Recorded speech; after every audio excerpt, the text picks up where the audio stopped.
Katika mzunguko wa hedhi ya mwanamke, kuna siku ambazo kama utashiriki tendo la ndoa, basi uwezekano wa kushika mimba ya mtoto wa kiume ni mkubwa sana.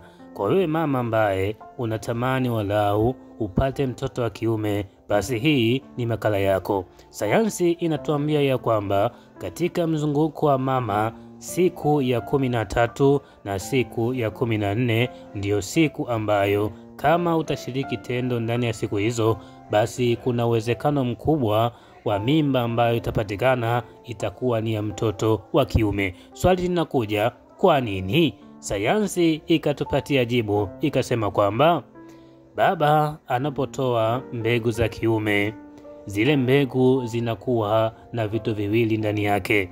Hivi vitu tunaviita chromosome. Ndani ya chromosome kuna kitu kinaitwa gene.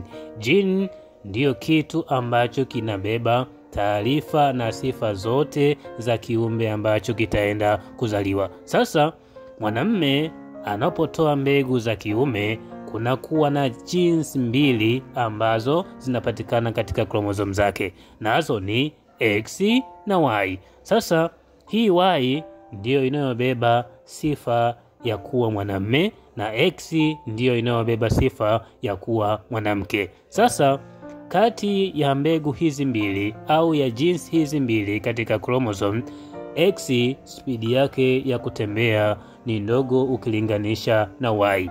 Yaani Y ina spidi kubwa ya kusafiri kuliko X. Kwa maana hiyo basi, kama utashiriki katika siku ya 13 ambayo tayari yai la mama limeshapevushwa na liko sehemu yake kwa ajili ya kurutubishwa, na kwa kuwa Y ya baba ndiyo ina spidi kuliko X ya mama, basi Y hii itaenda kukimbia haraka na kwenda kuungana na X chromosome ambayo inapatikana katika mbegu ya mama.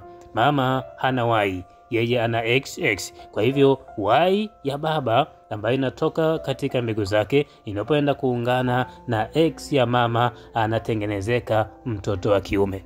Kwa hivyo kwa nini mtoto wa kiume?